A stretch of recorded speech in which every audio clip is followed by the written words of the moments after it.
continuidade aos nossos estudos. Hoje nós vamos ver a história de Israel no governo dos juízes até a dominação estrangeira e o reinado de Adriano. É um período bem extenso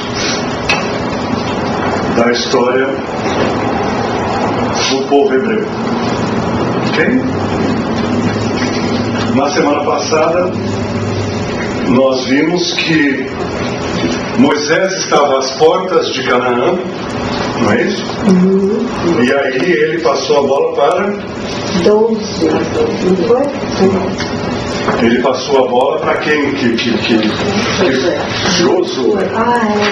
Moisés passou a bola. Você estava falando dos que foram lá. Depois que foram 40 anos no deserto e tudo, aí eles estavam de volta às portas de Canaã, não é?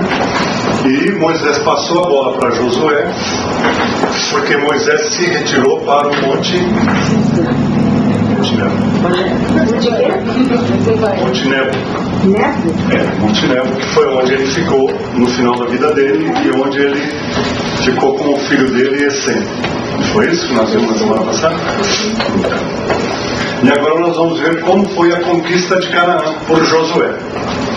Mais uma vez eu convido a todos para que a gente preste atenção nas historinhas, porque vocês vão ver que são certas histórias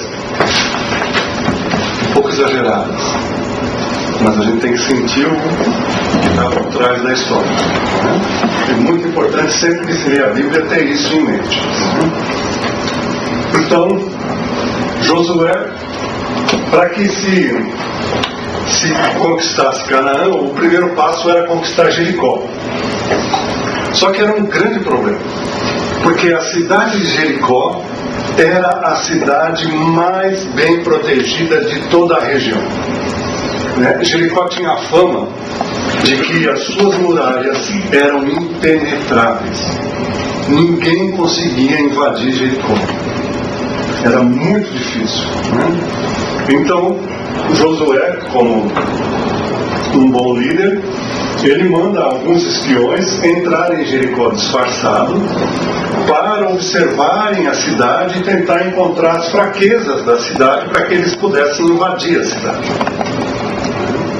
E os espiões vão lá e voltam trazendo a notícia de que era impossível invadir Jericó. E Josué, recebendo inspiração do alto, ele pede a todos que toquem as trompas. As trompas eram instrumentos de sopro, né? E que todos começassem a marchar, porque Jericó era toda murada. E eles comecem a marchar, fazendo a volta da cidade de Jericó. E a fé deles foi tão grande, e eles tocaram as trompas com tanta vontade, e eles marcharam com tanto ímpeto, que as muralhas não resistiram e caíram. E aí, o que faz que está aí? Não sou eu, não. Eu estou só escutando. Você está duvidando do Josué? Eu só tenho ela. Está duvidando do coitado? É o direito meu. Eles invadiram. Na verdade, o que eles estão querendo que a gente veja? A fé e a confiança. Então foi as trompas, foi a marcha. Mas o símbolo que a gente tem que absorver dessa história, desse ensinamento, é que em momento algum eles duvidaram de que aquelas muralhas intransponíveis, eles confiando em Deus, eles tendo fé e eles fazendo a parte deles, que seria possível. E eles invadiram Jericó. A invasão foi, lógico, derrubou, foi a primeira parte, né? Mas foi uma batalha muito sangrenta. Morreram muitas pessoas, muitos guerreiros de ambas as partes, tanto dos moradores em Jericó, como também dos exércitos hebreus. Houveram muitas perdas. E quando a gente lê o Velho Testamento, nessas partes, realmente é muito triste. Porque era mortes, sabe, e mais mortes. E em muitas partes, a ordem que vinha de Deus era que eles não deixassem vivos ninguém, que matassem as crianças, que matassem os velhos, que matassem as mulheres, que não deixassem ninguém vivo daquela cidade, porque eles poderiam contaminar o povo. Que Deus, ele que mandava. Não perdoem nem as crianças, matem todos, porque eles não são o povo escolhido e eles vão contaminar vocês. Marcos, uma pessoa que não entende disso, né, da época que tinha que ser assim, vai ler a Bíblia, vai pensar que aquilo é... Cara, se você leva ao pé da letra, é complicado. Tem partes ali, né, nesses 5 primeiros livros, que são terríveis. Mesmo depois, mesmo outros profetas, é terrível. O Deus era um Deus vingativo, partidário.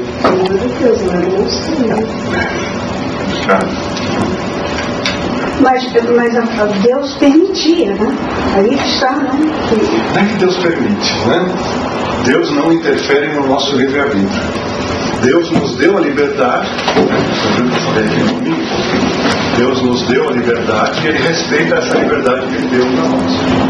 Aí nós temos a responsabilidade por aquilo que a gente faz e joga como ser humano. Isso foi a causa e o efeito, acabou acontecendo no decorrer da humanidade. O efeito. Você vai ver que não é muito tarde, não. Tá bom. Depois eles já estão às portas de Jerusalém e aí vai ter a batalha contra o rei de Jerusalém. Também é uma batalha muito difícil. E ela foi tão difícil que está lá na Bíblia, né, que o sol parou para que os hebreus pudessem ver os inimigos e matá-los. Né? Que Josué, né, pediu a Deus, e como já estava findando o dia e a batalha ainda estava indecisa, né, ainda não tinha um vencedor ali claramente, então Josué pediu e Deus, o sol estava se pondo aí, e ficou ali até que os hebreus vencessem. Ok? Você acredita que Deus parou o sol? Não. E vamos dar para casa. E está lá o Josué com a mão erguida, né? E aí está lá no Novo Testamento, no Velho Testamento, dizendo: não houve nem antes nem depois dia tão comprido. Então eu pergunto a vocês: Deus parou o sol? Deus pode parar o sol?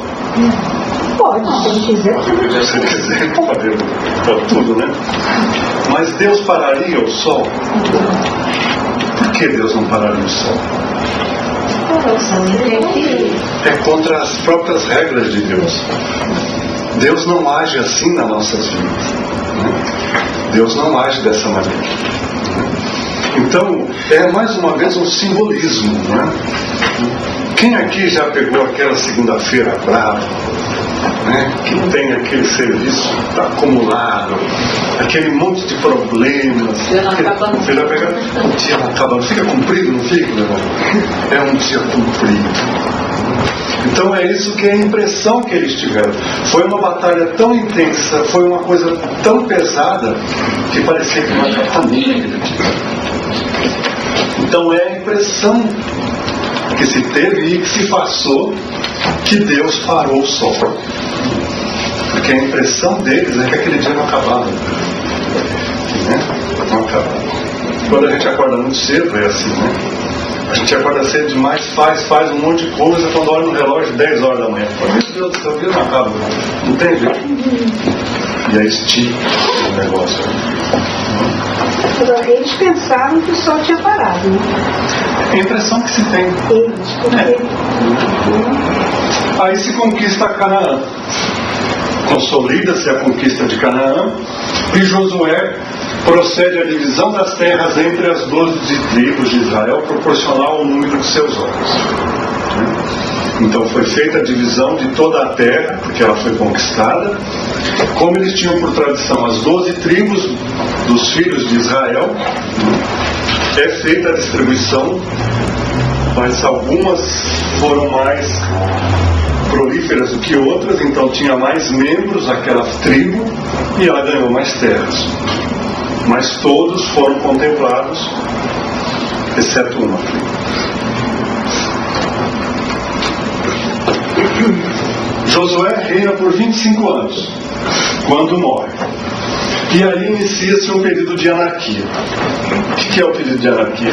Começa a haver cisão, começa a haver racha entre as tribos e começa a haver guerra entre as próprias tribos. Irmãos contra irmãos. Hebreus contra hebreus. A tribo de Benjamim contra a tribo de José. E assim começou. Com essas brigas, o que aconteceu? O país como um todo começou a se enfraquecer. Com o enfraquecimento, fica vulnerável. E ficando vulnerável, os povos que estavam ali, né? Muitos deles que tinham sido expulsos pelos próprios hebreus daquela região que eles moravam, vinham, se aproveitavam da situação, atacavam Canaã e conquistava aqui, conquistava ali, e ficou um período de muita guerra entre eles, muitas invasões.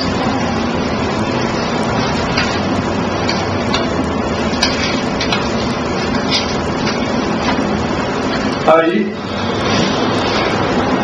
vendo essa situação do jeito que estava, e por falta de uma liderança, o povo se reuniu e decidiu que ia haver os juízes. O que eram os juízes? Os juízes eram as pessoas de destaque de cada tribo, que era indicada pela própria tribo, para fazer este comitê, vamos dizer assim, de pessoas, né?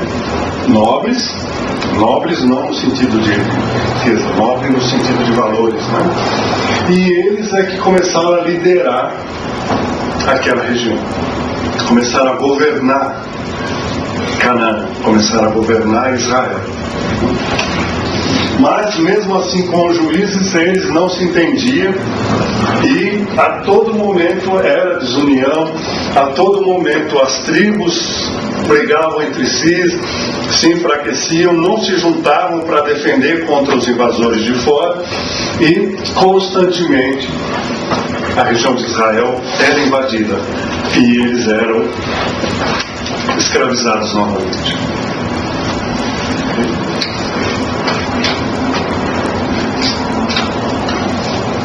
Os cananeus voltam a conquistar a terra e os hebreus ficam 20 anos escravos do rei Jabim.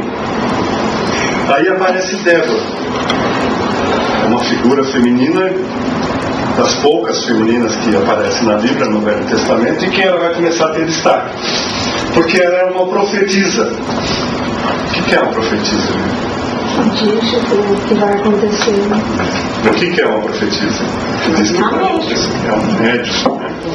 Então, a Débora é uma médium e ela ordena a Baraque que dê combate aos cananeus. E o Baraque, que era um líder de Araque, duvida das palavras de Débora e pede que ela vá na frente dos seus homens. E ela vai. E ela vai à frente dos homens e eles vencem os cananeus e conquistam novamente a liberdade e o domínio da Canaã.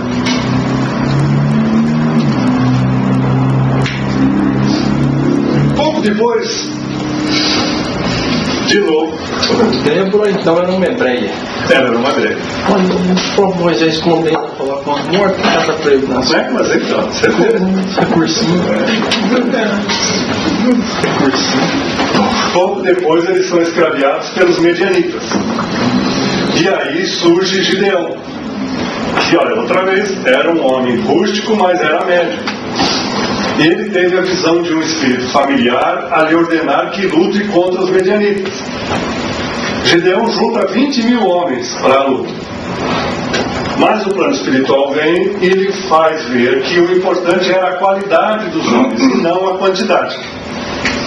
E ele pede, o plano espiritual pede a ele que ele submeta os homens a um teste, que levasse os homens para beber água no riacho. Olha que coisa linda. Aqueles que bebessem como cães, né? Vocês já viram cão bebendo água? Ficam chupando água. O cão bebendo água, né? Com muito ruído e pressa. Todos os que foram lá foram excluídos. Não, esses aqui estão fora. Não precisa. E no final dos 20.000 sobram 300 homens. O pessoal era meio, né? De 20.000 sobraram 300, né? Mas aí o que aconteceu com os 300? Era o que tinha de melhor. Hoje vai ser duro. Era o que tinha de melhor. Eles vão lá, conquistam, vencem o inimigo, e Gideão governa por 40 anos. E Gideão, assessorado pelo plano espiritual, com a sua mediunidade, com todo o seu domínio, ele consegue promover um período de relativa paz. E Canaã passa por um período de muita tranquilidade, de prosperidade. E aí ele morre. E aí, já viu, né? Ele tinha bastante filhos, mas ele tinha um filho adotivo que chamava Abimeleque. Não é, coitado dele. E o Abimeleque se torna um tirano, porque ele manda matar todos os irmãos naturais de Gideão, os seus meio-irmãos, né, os seus irmãos adotivos, e se faz coroar rei. E é óbvio, né? Um rei desta forma, ele tem moral com relação ao povo, ele tem domínio sobre o povo hebreu? Não. E o que acontece com o rei? Se enfraquece novamente. Se enfraquece, abre o flanco e os amonitas vêm e invadem novamente. E Jetsé, finalmente, depois da invasão dos amonitas, ele consegue reunir um grupo de soldados, um exército, e vai e consegue vencer os amonitas e recuperar novamente. O Gideão só teve filhos adotivos? Não, ele tinha vários filhos naturais, mas o Abimeleque matou todos os naturais para ele ter direito ao trono. Nossa. Minha filha, você imagina o que rola ali no Velho Testamento, é um negócio sério. Eles gozam um período de liberdade tranquilo até que os filisteus vêm e, com um exército muito poderoso, invadem novamente a região de Israel e conquistam e escravizam o povo novamente. E aí surge Sansão. Quem já ouviu falar de Sansão? Sansão da Dalila. Sansão, coitado do Sansão, né? O Sansão só lembra o nome da Dalila, né? Na primeira turma nós tínhamos uma Dalila na turma. Aí então você já viu o Sansão e a Dalila, né? Agora não tem. Vocês conhecem a história de Sansão? Conta pra mim, como é que é a história de Sansão? Ele tinha força no cabelo? Ele usava o shampoo, que era uma maravilha. Os cabelos dele eram... né? Então vamos lá. Sansão era um homem notável. Ele tinha uma faculdade mediúnica muito assombrosa, né? E Sansão consegue reunir um exército, ele dá um combate aos filisteus, vence-os e governa por 20 anos Israel. Aí ele conhece Dalila. Aqui eles dão um nome muito bonito, né? Uma mulher pública. Sabe o que é uma mulher pública? Né? Ela era uma prostituta, o que o leva a uma queda moral. E como ele era médio, que nós falamos, né, ele perde a sustentação dos mentores espirituais, dado o livre-arbítrio dele, que ele utilizou, né? E com a queda, ele é feito escravo dos filisteus. Para piorar ainda, ele fica cego. E diz o Velho Testamento que ele é amarrado a uma pedra de Mó. Você sabe o que é a pedra de Mó? A pedra de Mó tem um moinho, né? Naquela época era uma pedra muito grande, né? Normalmente essa pedra era amarrada a cavalos, e os cavalos ficavam andando em círculos e a pedra vai girando e você põe o trigo, porque o trigo era uma base alimentar da época. Então os cavalos vão andando em círculos ali e aquelas pedras vão girando e vai moendo o trigo. Então eles tiraram os cavalos e puseram Sansão, porque ele era muito forte. E o Sansão fica ali anos e anos, amarrado àquela pedra de Mó, cego, sofrendo. E ali, só andando em círculos, andando e triturando o trigo para fazer o pão dos filisteus. Assim ele resgatou tudo com a mulher pública. Exatamente. Ele vai, com o sofrimento, ele vai se depurando. Vai depurando o espírito, né? Vai readquirindo a mediunidade dele, vai readquirindo a confiança do plano espiritual, porque ele sofreu sem murmurar, ele sofreu ali resignado, né?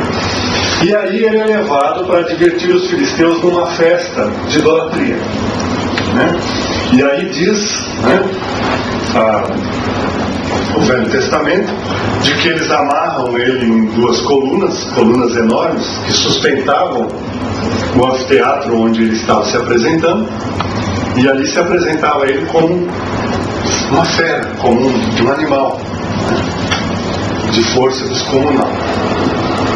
E ali ele ainda cego, ele recupera a visão, ele percebe a situação, ele percebe que aquelas pilastras é que dão a sustentação em tudo, e ele com a força derruba as pilastras e caem todos, e todos os filisteus que estavam ali morrem, o rei, inclusive Sansão. E aí é uma grande perda para os filisteus. Então, gente, mais uma vez, né, a história lindinha de que o Sansão cochilou, Dalila vem com uma tesourinha e corta o cabelo dele, e que a força dele estava toda no cabelo, e era por isso que ele era forte, né? Mais uma vez, nós temos que observar o ensinamento por trás, né? Quer dizer, cortar os cabelos significava o quê? Cortou a ligação que ele tinha com o plano espiritual, porque o cabelo está onde? Está na cabeça, né? E a cabeça que é a sede da nossa inteligência, e é lá que está a glândula pituitária, né? A epífise, que é um instrumento da mediunidade. Então, cortou o cabelo significa cortou a ligação mediúnica que Sansão tinha com o plano espiritual, e ele perdeu a força que ele tinha, que era a força da mediunidade. Como é que ela corta o cabelo? Quer dizer, como é que ela... Quando eles estavam, né, ele dormiu, né, e ela era uma traidora, ela estava ali com ele, com outros interesses, porque ela estava atuada com os filisteus. Isso antes deles não fazer. Exato, antes. Foi quando ele perde a força. Lembra que nós falamos aqui, ó, né, com a queda, né, perde a sustentação. Aí começa a Dalila, que leva a uma queda moral, perdendo a sustentação. Essa queda moral na história é o corte de cabelo. E o que nós estamos dizendo é que o corte de cabelo, na verdade, está simbolizando o corte da ligação que ele tinha com o plano espiritual. Então é um símbolo que se usou, porque na época, como é que eles iam dizer, né? Olha, Sansão era médium. Eles nem sabiam que era médium, só Kardec em 1800 e pouco é que deu o nome, né? Mas ele era e aí ele perdeu a mediunidade dele porque ele conheceu Dalila. Então é mais fácil dizer que a força estava no cabelo, e que cortou o cabelo e ele perdeu a força. Não fica mais fácil? Mais fácil para a pessoa entender? Nós hoje já temos condições de compreender o que está por trás na essência da história, né? Aí vem outra mulher, Ruth, né? Ruth era mulher de Boz, mãe de Obed, que foi pai de Jessé, que por sua vez foi pai de Davi. E estava profetizado que o Messias nasceria como descendente de Davi. Então Davi, né, Jesus era da linhagem de Davi. E isso era muito importante porque vários profetas antes de Jesus já haviam previsto, e nós vamos ver isso depois, que o Messias viria da linhagem de Davi. Então Ruth, ela está ligada a essa linhagem aí, porque ela é mãe de Obed, que foi pai de Jessé, e Jessé foi pai de Davi. Tem uma música muito linda que eu gosto muito, que o Milton Nascimento canta, que chama-se Carlos Bento, que ele fala, né? De Jessé nasceu a vara.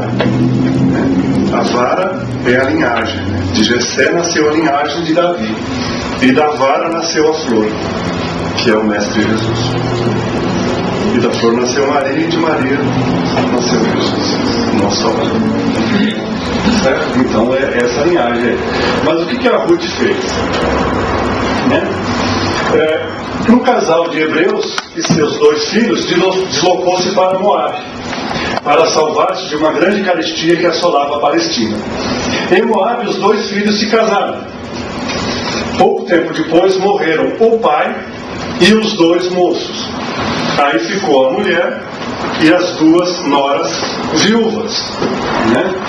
E a viúva resolveu retornar para a Palestina, retornar para a região ali, né, do povo hebreu, a fim de abrigar-se sob a proteção de parentes próximos. E desobriga as 2 noras viúvas a segui-la, porque elas ainda eram jovens, né? E ela dizia: vocês fiquem aqui, que é o seu povo, e procurem novos casamentos e procurem tocar a vida, porque vocês são novos. Uma coisa não comum na época. Não era muito comum na época, porque elas tinham a obrigação de cuidar da sogra até o fim da vida da sogra. Essa era a lei, né? Entretanto, uma das noras, Ruth, que era moabita, que não era hebreia, decide acompanhar a sogra. E diz-lhe que repartirá as angústias da viuvez e que a ajudará na velhice. E ambas partem para a Palestina, onde mais tarde Ruth, com o consentimento da sogra, acaba casando-se com Boaz, para dar a linhagem de Davi. E é interessante porque ela era uma hebreia convertida, porque ela era moabita. Ela era moabita, se converteu casando-se com um hebreu, e aí depois, de certa forma, ela foi mais hebreia do que muito hebreia, porque ela, sem a necessidade, ela assumiu o encargo de cuidar da sogra até o final da vida da sogra, como a lei hebreia determina. E aí é que vai trazendo o simbolismo da linhagem de Davi, que a linhagem de Davi nasceu por uma hebreia por opção, não pelo simples fato de ter nascido. Ela teve a opção e ela assumiu aquela lei aos extremos, porque sem necessidade ela fica com a sogra e cuida dela até o final da vida, para mostrar a pureza da linhagem de Davi. E que região era Moabita? Moabita eram regiões, quer dizer, eram os povos que viviam ali na região. Moabita era uma raça, era um povo que não era hebreu, que vivia ali perto, eram os vizinhos de Canaã.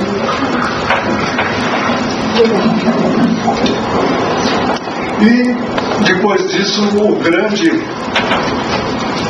próximo grande nome que aparece no Velho Testamento é Samuel. Samuel foi um grande profeta, mantendo contato com os espíritos. Ele era um dos juízes, naquela época dos juízes, né? Os filisteus ameaçavam os judeus, de novo, né? Vocês viram que ali era um negócio, até hoje, né? Até hoje. Até hoje, mas ali era terrível. Acaba isso. Né? E esses estavam sem preparo, mas eles decidem ir para o combate assim mesmo. E o que eles falavam, né? Deus está com a gente, nós somos o povo escolhido, então não adianta esses filisteus virem aqui achando que vão conseguir conquistar a gente, porque nós somos protegidos por Deus. E aí o que eles fazem? Eles pegam a Arca da Aliança, que era o símbolo do poder de Deus. Desde Moisés, né? Desde Moisés. Põe a Arca da Aliança na frente do exército e a turma vai toda sem preparo, sem técnicas de combate, sem nada, né? Quer dizer, foi terrível.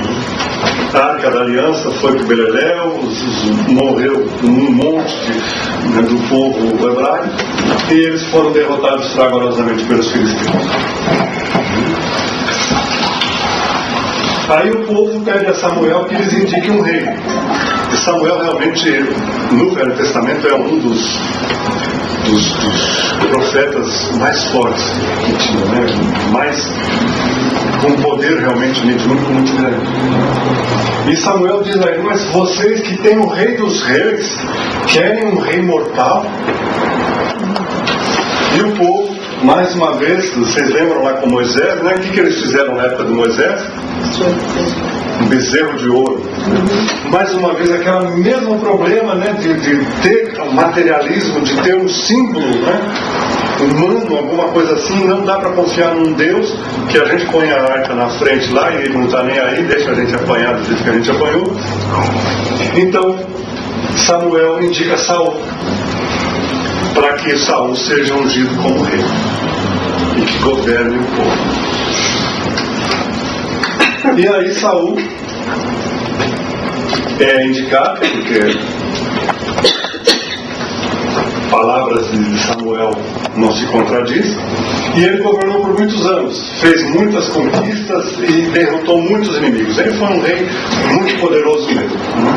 E ele era tão poderoso que ele começou a achar que realmente ele era o bambambam. Começou a ficar muito vaidoso, começou a ficar despótico, começou a ir contra o interesse do povo, né? E ele acaba perdendo o reinado.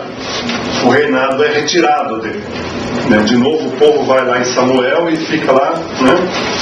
E Samuel acaba tirando o poder que havia sido dado a Saul. Nesse caso, Samuel era juiz, nomeou Saul como rei, porque eles não queriam juízes, eles queriam um rei. Mas então, por que Samuel tinha poder então de depor? Porque Samuel era profeta. Samuel, além de ser juiz, ele era um profeta. Como profeta, ele tinha mais poder do que os próprios reis. O poder moral.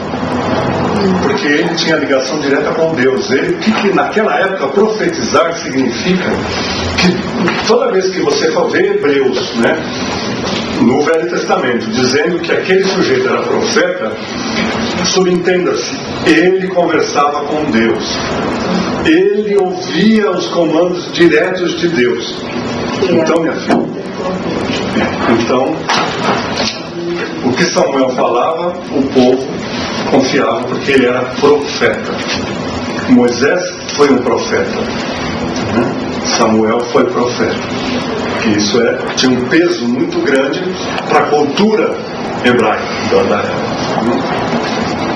Saul implora que Samuel peça um crédito de confiança a Deus, porque, como eu disse, Samuel era assim com Deus, né? Mostrando-se arrependido. Mas vocês veem como é interessante, né? Os profetas, né? Quando Moisés ia entrar em Canaã, o que o povo faz? O povo se recusa porque é muito difícil, né? Aí Moisés fala para eles voltarem. Aí eles vêm e pedem: nós estamos arrependidos, peça para Deus nos livrar disso. E Moisés fala: o arrependimento não basta, vocês vão ficar 40 anos no deserto. De novo, olha como é. Mais uma vez um profeta, alguém vai contra a lei natural, a lei de Deus, se arrepende, vem pedir ao profeta que interceda junto a Deus para que ele seja perdoado, né? Que ele está arrependido. E mais uma vez a regra é a mesma. Ou seja, não basta arrepender para ser salvo. Exatamente. O arrependimento por si só não é suficiente para que você seja salvo. Tem que resgatar a pena, não é isso? Você tem que reconstruir. Você tem que corrigir o que está errado. É isso que é. O arrependimento é o primeiro passo. Samuel recebe a inspiração para ir a Belém, à casa de Jessé, em busca do novo rei. Jessé, lembra que nós falamos de Jessé, né? De Jessé nasceu agora, né? De Jessé apresenta-lhe sucessivamente os filhos, e eram muitos, viu? Eram muitos. E a nenhum cabe o papel de rei, até que o caçula, o pequeno Davi, é apresentado, e imediatamente Samuel vê nele o futuro rei de Israel. E diz: esse vai ser o rei.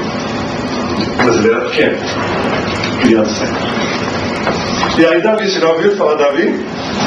Ver na figura ali fica fácil, né? Porque tem mais um símbolo, mais uma simbologia muito bonita, né? No Velho Testamento com a vida de Davi, né? Ainda menino, Davi é ungido rei. Porém Saul não soube, a fim de que seu ódio não se voltasse contra Davi, porque apesar dele ser um rei deposto, ele ainda tinha muito poder. Então Davi, como ele era pequenininho, eles deixam ele lá, deixa o Saul quieto lá, deixa Davi já ungido como futuro rei, mas sem assumir o reinado dele, até que no futuro isso pudesse se realizar. E Davi ganha a confiança de Saul, acalmando quando envolvido por entidades ignorantes, porque Saul realmente era uma pessoa desequilibrada, pela vaidade, pelo poder, por tudo aquilo que corrompe a alma do homem. E os filisteus começaram a ameaçar Israel, que iam invadir. E eles pegam o melhor guerreiro dos filisteus, que por acaso era o maior guerreiro dos filisteus, e propõe que ele entre em combate individual com o melhor guerreiro de Israel, e que o que vencesse, as terras ficariam em poder do povo que ele representava. Então, diz, aqui, lógico, Davi já tinha crescido um pouquinho mais, já não era criança, mas era ainda um catatauzinho, um mocinho, né? E aí Golias, que era um gigante, que era um guerreiro treinado. E o que acontece? Como é que é a história? Conta pra mim. Pedrada na cabeça do goleiro. Bom, mas aí dá uma pedrada na cabeça do goleiro. Foi, né? Quando foi uma pedrada? Já ouviu falar de funda? Não. A funda era um instrumento de guerra que se usava muito naquela época, né? A funda é o bisavô do estilingue, né? É um local onde você apoia a pedra, que tem um golpe. Tipo não qualquer de couro, né? Amarrado as tiras, e você gira aquelas tiras, gira, depois você solta uma só, não solta as duas, porque senão vence, solta uma só, e você direciona aquela pedra, né? E Davi era exímio atirador de funda. Funda. E aí aquele gigante na frente dele, todo fortalhão, ele girou a funda e bem no meio da testa do coitado, Golias desagou. Então, mais uma vez, o simbolismo. Se Davi fosse lá no tete-a-tete com Golias, ele não tinha a menor chance. Então, é a luta da inteligência contra a força. E o que o Velho Testamento nos diz? Quem é que sai vencedor disso? É o povo. Não, a força ou a inteligência? Inteligência. Davi, usando a inteligência, sai vencedor. E aí a gente pode fazer uma série de inferências em cima dessa imagem que eles trazem para nós. Porque, assim como Davi, nós também temos as nossas lutas. E normalmente as nossas lutas são contra gigantes.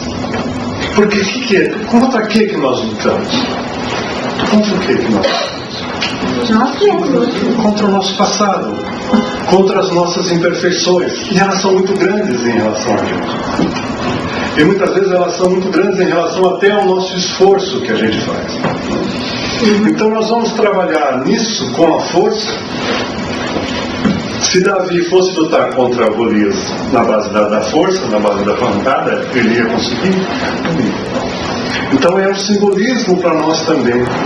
Para quando nós formos lutar contra os nossos inimigos, não adianta tentar na marra.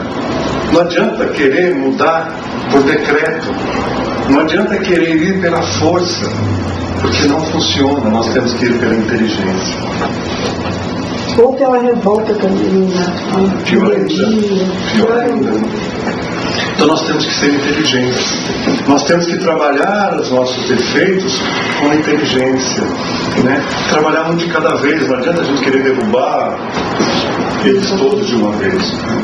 E aí a gente tem que aprender a usar a inteligência como auxiliar neste nosso processo de luta contra os gigantes que cruzam o nosso caminho, que são as nossas imperfeições do nosso passado. Isso depois já deu muito. Nós já fizemos algumas palestras aqui na nossa casa, já tivemos várias palestras nesse sentido, mas é bom sempre a gente estar relembrando, né? Que não é na marra, não é por decreto que a gente vai evoluir. Nós temos que usar a nossa inteligência a nosso favor, né?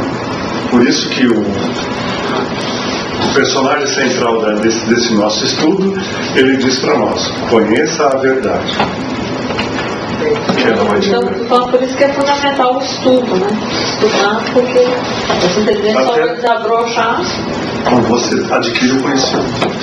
E para a evolução e para a reformar, tem que ter um pouco. Por isso que vocês lembram que nós fizemos aqui um estudo falando sobre os livros do Alírio Cerqueira, e o Alírio coloca muito claro isso. Ele diz assim, né? Jesus disse: conheça a verdade e a verdade vos libertará. Então é muito importante a gente ver que o que liberta não é o conhecimento. O que liberta é a verdade. E agora nós estamos fazendo um outro, né? Eu não sei, eu mandei só para poucos, nós vamos mandar para vocês, assim que for aprovado, que no mês de junho vai ser o mês da família aqui na nossa casa. E as 4 palestras do mês de junho vão ser sobre família. E na palestra que eu estou preparando, que é a saúde na relação da família, né, o Alírio coloca isso de uma forma lindíssima. A questão do conhecimento da verdade para a nossa libertação. Então vem, vamos ver. Davi adquire grande prestígio entre os soldados a ponto de receber a própria filha de Saul em casamento. Porém Davi passa a sofrer a inveja de Saul, que inicia uma tenaz perseguição. Mesmo tendo a oportunidade de liquidar Saul diversas vezes, Davi sempre evita tal ato. Passa anos fugindo de Saul, ficando por fim escondido no deserto, aguardando a morte de Saul. E o que Davi ficou fazendo no deserto? Eu pergunto para você. Meditando. Ele ficou fazendo uma das partes mais bonitas do Velho Testamento. Porque se você for olhar os Salmos do Velho Testamento, o nome dos Salmos é Salmos de Davi. Então ele estava ficando meditando e fazendo salmos. Então, se vocês lerem lá os Salmos do Velho Testamento, é dessa época em que Davi, o rei Davi, estava no deserto meditando e escrevendo os Salmos. E Jesus, em vários momentos, os momentos fundamentais da vida de Jesus, e muitos momentos em que a gente não entende o que Jesus está falando, a gente acha que Jesus está brigando com Deus ou que Jesus está reclamando, Jesus está recitando salmos de Davi. Quando ele está ali preso na cruz, que ele diz lá: Pai, por que me abandonaste? É um salmo de Davi que ele está recitando. E a turma não vê, e aí acha que ele está reclamando com Deus. Ele estava recitando o salmo. Mas também estava saindo do coração dele. Sim. Mas é a prece, o salmo é prece, é uma prece cantada, é que nem a nossa prece de aprendizes. Todo salmo não é falado, ele é cantado. Então Jesus estava orando os salmos, porque é como os judeus faziam na época.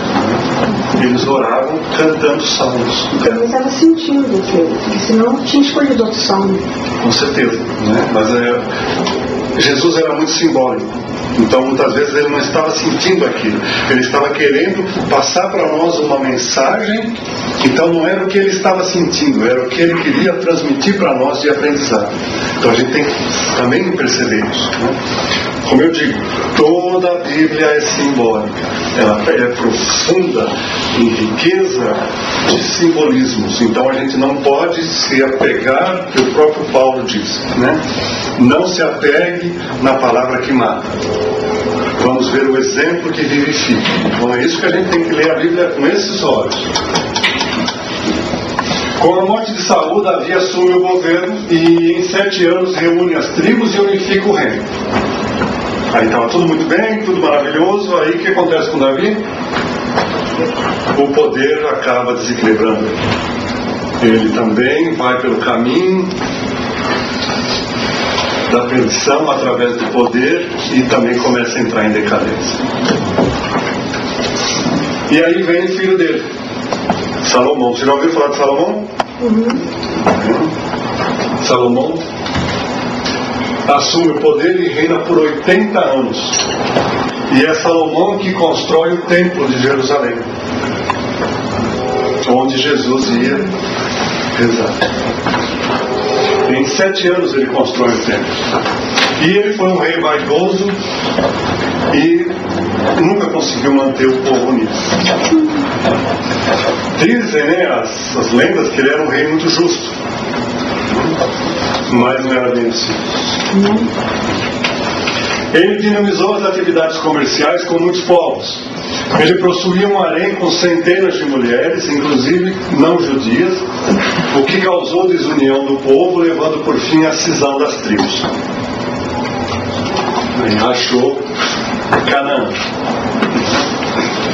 Canaã foi dividida em 2 partes. Aqui em cima ficou o reino de Israel e aqui embaixo o reino de Judá. O reino de Israel nós tínhamos aqui a Samaria, né? E inclusive onde Jesus vivia. E aqui embaixo ficou Jerusalém, Belém, Hebron, toda essa parte. Onde é que Jesus vivia?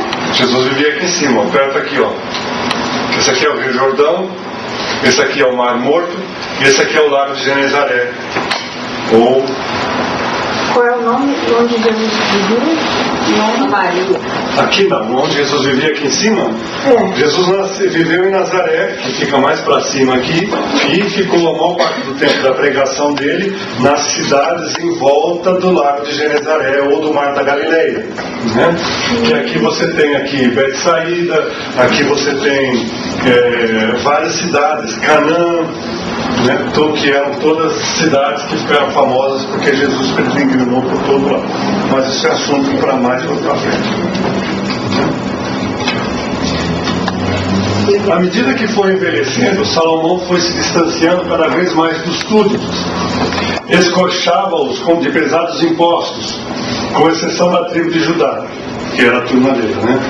Levando a uma revolta em 937 a.C., em que as tribos do norte, que ficou chamado Israel, separaram-se e fizeram de Samaria sua capital. Ocorreu assim a divisão de Canaã em 2 reinos, o reino de Judá ao sul e o reino de Israel ao norte. Jeroboão foi o primeiro rei de Israel após a cisão, e Roboão, que foi filho de Salomão, sucedeu-o no reino de Judá. Os 2 reis iniciaram uma série de hostilidades, guerras entre Israel e Judá, não havendo mais paz entre o norte e o sul. Seus filhos o sucederam e prosseguiram também nessas hostilidades, guerras entre povos, irmãos. Até que surge Elias. Já ouviu falar de Elias? Meu pai chama. Seu pai? Talvez em homenagem a Elias. Porque Jesus disse: não houve profeta maior do que Elias. Não houve profeta maior do que Elias. Essa foi a época dos grandes profetas, os grandes médiuns, intérpretes dos espíritos superiores, dos mentores espirituais da nação israelita. Dentre eles destacam-se Elias e Eliseu em Israel. E Isaías, Jeremias, Oséias, Amós, Ezequiel, Miqueias e Zacarias no reino de Judá. Em 875 a.C., sobe ao trono de Israel o rei Acabe, que era casado com Jezebel. Só pelo nome você já vê, né? Jezabel era uma pagã. E ela acaba convencendo Acabe a instituir o culto a Baal. Você lembra o Baal? E o culto de Baal é instituído. E aí Elias pede uma prova de força contra 400 sacerdotes de Baal. Ele sozinho vai ter prodígios, né? Como ele era profeta, né? Ele vai fazer prodígios para que os 400 sacerdotes de Baal repitam os prodígios. E aí vai uma disputa, né? E eu não me lembro bem, mas se não me fala a memória, tem a ver com a cobra. Eu não lembro se foi com Moisés ou foi com ele. Que ele joga o cajado e vira a cobra, acho que foi Moisés. Mas eu sei que ele faz uma coisa lá que os 400 não conseguem fazer. E aí ele vence. Não satisfeito por ter vencido, porque o culto de Baal ia ser abolido da região, ele manda degolar os 400. Guardem bem.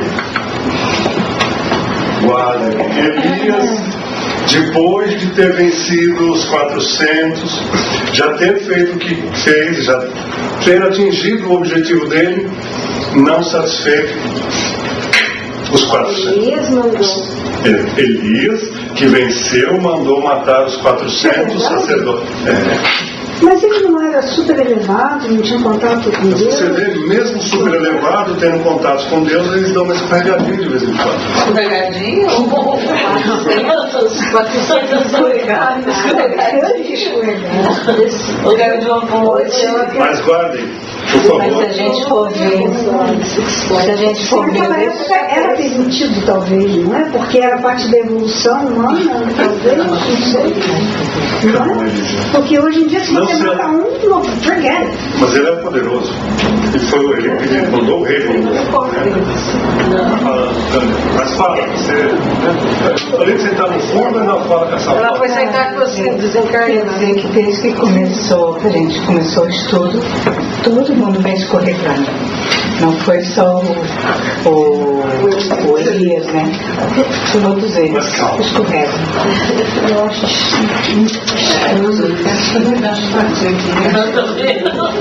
O reino de Israel passa de rei a rei, sempre envolto em muitas mortes, intrigas e guerras entre este reino e o de Judá, caindo num processo de anarquia até que em 722 a.C. desapareceu para nunca mais se reagrupar.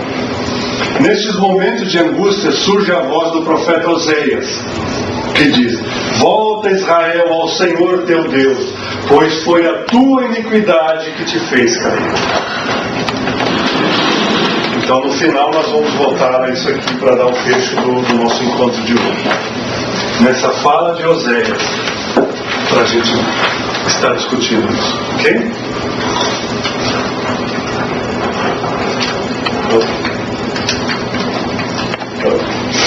Vou botar aqui.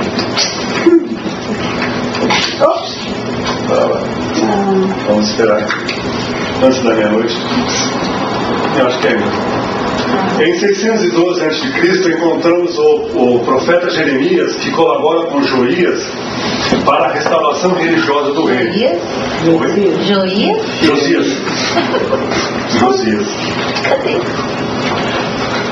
Porém, os assírios que dominavam a região foram derrotados pela Babilônia. Jeremias previu essa vitória, que essa vitória traria grandes dores para Judá. Porque quem era o rei da Babilônia? Vocês sabem? Sabem. Só não estão lembrando. Nabucodonosor. E sabe por que está essa figura aqui, assim, de Nabucodonosor? Então vocês vão descobrir hoje um pouquinho da história de Nabucodonosor. A história dele. Ele era mal no livro de Daniel. Jerusalém cai na mão de Nabucodonosor, rei da Babilônia, que saqueia a cidade, inclusive o templo, tira todo o ouro que tinha lá, levando muitos prisioneiros e escravos. Isso dura 50 anos. Ele leva também jovens para serem educados nos costumes babilônicos, para acabar com a pureza da raça, né? Ele quer levar para que eles casem com as mulheres babilônicas e para que eles vão denegrindo a pureza da raça hebraica, né? E no meio deles vai Daniel, né? Daniel, que tem uma passagem que ficou muito famosa, que é Daniel na cova dos leões, porque Daniel não aceita abrir mão do Deus único do hebreu, do judaísmo, né? E aí ele é colocado com leões para ser devorado, e deixam lá a noite toda, né? Porque o leão come à noite, né? E aí de manhã cedo, quando eles vão lá, ele está lá cercado pelos leões, tranquilo, né? E aí eles abrem a porta e ele sai triunfante, mostrando que o Deus dele o protegia e que era a prova do Deus. Aí tem a segunda parte, que essa aí a história não conta, né? Que um soldado viu e falou: se ele faz, eu também faço. Aí ele entrou na jaula, virou o final da história. Peraí, o final não foi lido. Aquele finalzinho. Tá bom, antes da meia-noite. Com o cativeiro o povo se dispersa, e do cativeiro passam para outras nações, e muitos nunca mais regressaram a Judá. Depois desses 50 anos, Ciro II entra em cena. Ciro II, o grande, ele reinou de 557 a 529 a.C., e ele foi o rei da Pérsia. E ele começa a conquista da Mesopotâmia, e quando ele conquista a Babilônia, ele permite que os judeus regressem à pátria. Ele permite que os judeus que estavam ali no cativeiro voltem, reconstruam o templo de Jerusalém, né? E comecem a reconstruir a nação hebraica. Jerusalém é restaurada. É um período de muita pobreza e miséria moral. E para reorganizar o país, Neemias proclama a lei de Moisés como lei de Estado para toda a Judéia. Em 397 a.C. é quando surge o judaísmo. Aí começou a ter religião oficial judaica. Aí o povo de Israel começou a ter o judaísmo. Okay? Quem é Neemias?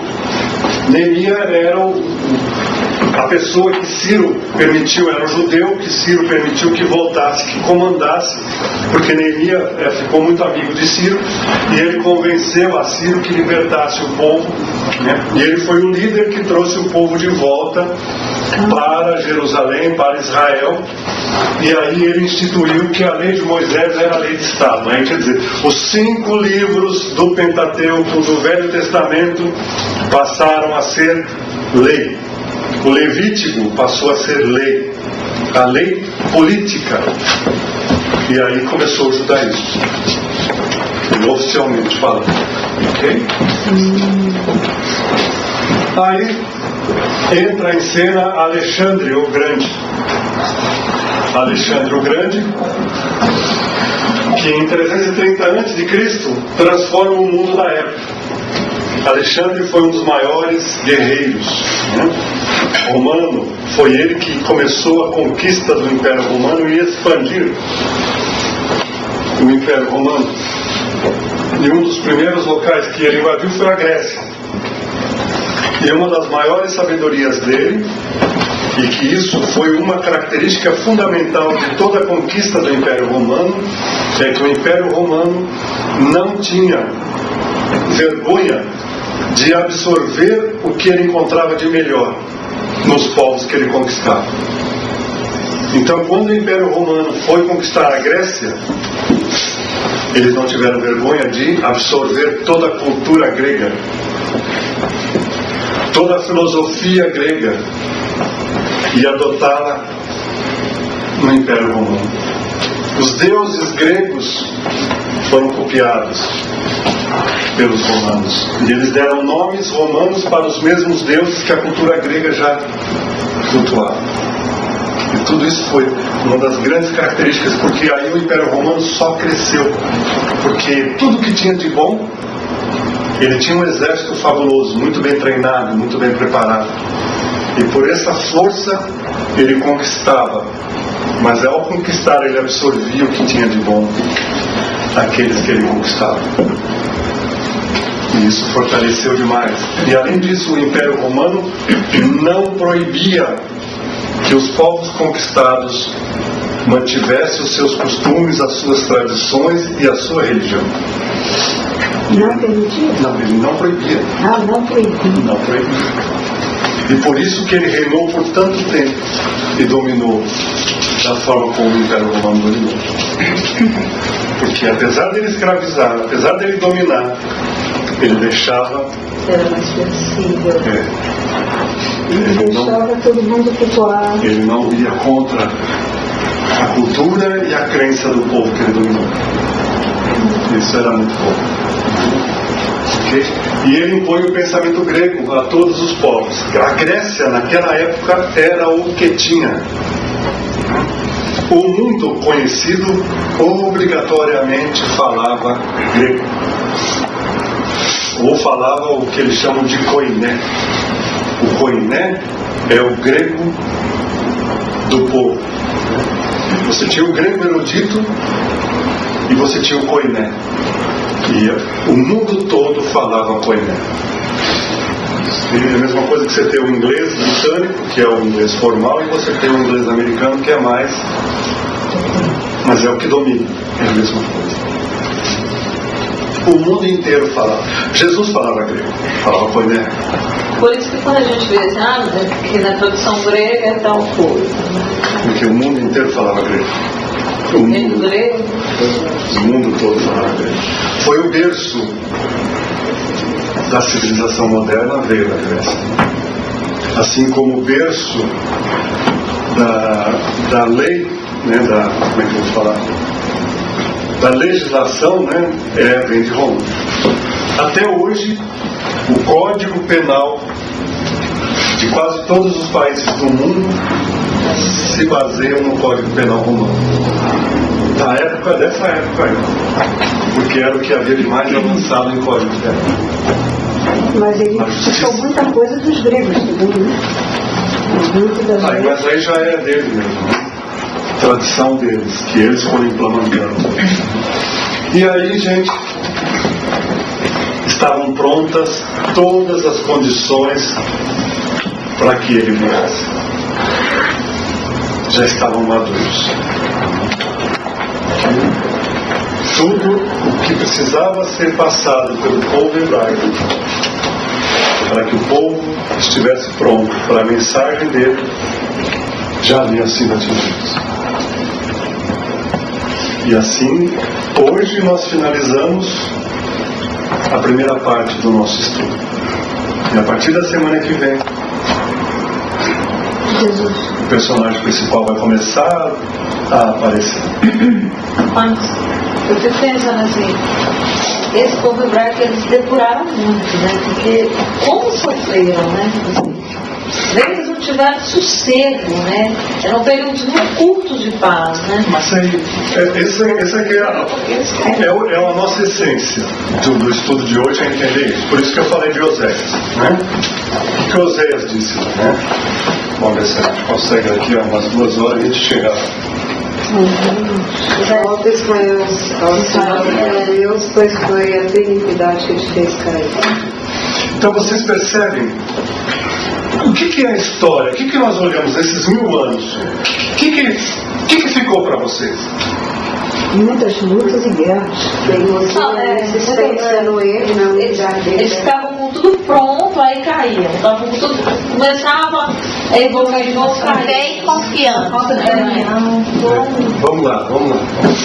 A verdade, né? As quedas morais, eles não tinham firmeza, né? E o que é a moral que estava muito fraca? Porque é um símbolo que eu quero passar. É verdade, né? Não, eu quero passar um símbolo. Eu quero passar um símbolo para vocês. Que esse símbolo é importante, porque a Bíblia é simbolismo. Né? Então eu quero passar um símbolo para vocês, que é muito legal. Né? Então o que é a moral, Elisa? É a nossa reconexão com Deus, a nossa reconexão. A nossa conexão com Deus. Vocês entendem? Então é isso que é a imagem. Cada vez que o povo escolhido por Deus, segundo eles, se afastava de Deus, o que acontecia? Vocês entendem? Cada vez que o povo hebreu se afastava de Deus, eles eram escravos. Eles eram dominados, havia invasão, haviam guerras, e eles acabavam sempre perdendo e eram escravizados. Mas isso até onde? Não aprenderam até hoje, não. Cada vez que aparecia um grande médium, um grande condutor, que reagrupava e fazia o que com o povo? Se reaproximar de Deus, eles tinham paz. Porém, essa conexão com Deus, vocês veem ali, vê Davi, né? Vê Saul. Saul trouxe a paz, trouxe prosperidade, e aí a vaidade, aí a soberbia. E aí o que acontece com a ligação? Vai se distanciando, cai um pouco. Aí vem Davi, com a sua força, com a sua moral, traz o povo, reúne todo mundo, eles ficam centrados em Deus, paz, prosperidade. Davi se orgulha, começa a entrar na vaidade, começa a entrar, se distancia. Vem a decadência, vem a escravidão. E se você, aqui nós pulamos 1000 coisas, gente. Se vocês pegarem esse período dos Juízes e ler lá, vocês vão ver que é terrível. Porque o povo chegou a fazer coisas terríveis, de lutar, esses reis, quando eles queriam trazer o povo de volta, o povo não aceitava. O povo blasfemava, o povo esperneava, o povo ia contra. Por quê? Porque nessas épocas de decadência, os prazeres materiais ficavam cada vez mais altos. Então era a luxúria, o sexualismo, a idolatria, tudo isso ficava muito forte. E o povo ficava naquilo ali. E aí vinha a decadência moral e Deus abandonava. Isso, se vocês lerem Juízes, isso está lá escrito o tempo todo. E Deus abandonou o seu povo, deixou o seu povo.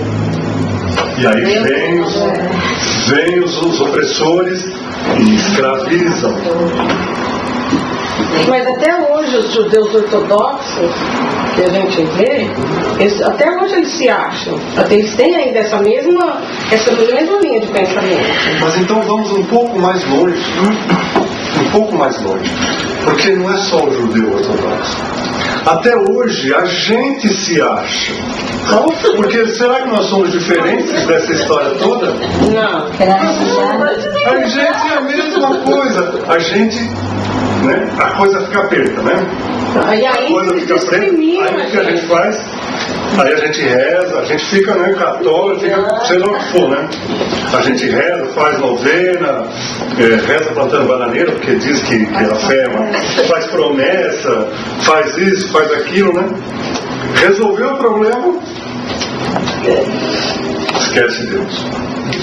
E aí a gente vai devagarzinho se distanciando, não é?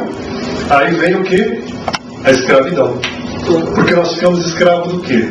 Dos nossos vícios, a gente fica escravo daquilo que a gente cria para nós mesmos, não é? Até que A escravidão já é maior do que o prazer que eu sinto com aquelas coisas erradas que eu estou fazendo. Começa a doer. Aí eu começo a me arrepender. Aí a gente se lembra que arrependimento não basta, é o primeiro passo. Aí a gente tem que começar a religar-se com Deus. A gente tem que começar, aí a gente começa a rezar de novo, fazer promessa, fazer novena, e a gente vai aqui de novo.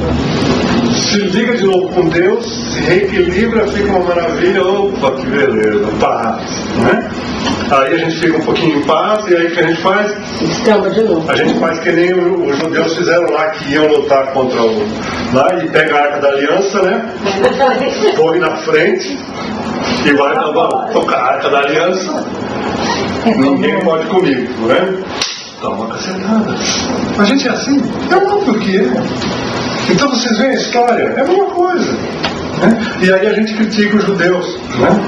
É como diz, né? O macaco senta o rabo em cima do rabo e critica o rabo do outro. Eu te digo, eu fico impressionada, eu lido com muitos judeus, eu fico impressionada como, por exemplo, eles tratam a gente com tanta indiferença, é uma coisa impressionante. Mas se você lê Emmanuel no livro A Caminho da Luz, você vê isso tudo, né? E ele fala, né? Por que que os judeus sendo premiados com a vinda do espírito mais evoluído que já pisou na Terra, por essa tendência que eles têm, né? Secularmente, você vê que então eles não conseguiram enxergar naquele mísero carpinteiro o Messias tão esperado pelo povo. Por quê? É justamente isso. E eles continuam até hoje. Né? Então é um povo. É um povo maravilhoso, porque tenham consciência de que eles foram o povo que trouxe as condições para que Jesus viesse. E nós já falamos sobre isso. Então eles têm um mérito total deles. Porque eles foram o primeiro povo que acreditou no Deus único. Foi o primeiro, numa época em que todos, era moda, vários deuses. E eles foram inabaláveis. Nós só temos um Deus. Nós só temos Deus. Isso foi inabalável. Esse é o maior mérito que eles têm. E isso foi condição essencial para que fosse possível a vinda de Jesus. Por isso que Jesus nasceu judeu. Porque como é que você vai falar de Deus? Como é que Jesus ia trazer o Deus que ele trouxe se nós acreditássemos ainda que haviam vários deuses? Era impossível. A mensagem de Jesus não seria possível sem toda essa história que nós traçamos. Só que, pelas próprias características do povo, pela própria forma deles se autodesignarem o povo escolhido por Deus, o Deus que eles trouxeram foi um Deus equivocado. Que somente quando ele veio é que ele veio corrigir essa imagem equivocada de Deus. Por quê? Porque os judeus, os hebreus, fizeram de Deus a sua imagem. Então o Deus, nós vimos aqui, era um Deus vingativo. É um Deus partidário, cruel. Um Deus cruel. Vocês entendem? Mas Jesus pregou tudo isso e mesmo assim eles não entenderam. E por isso eles mataram ele. Mas Jesus não pregou para os judeus. Não, eu sei, mas eles se revoltavam com a pregação dele. Eles não gostavam. Porque eles pregavam um outro Deus que não era o Deus que eles imaginavam.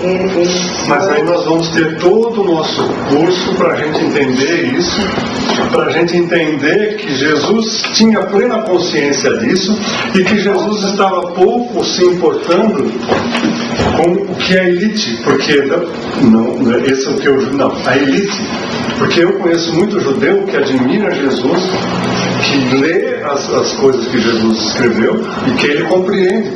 Eles dizem, ele não é o Messias, mas foi um dos grandes profetas que o povo judeu teve. Então eles têm essa consciência.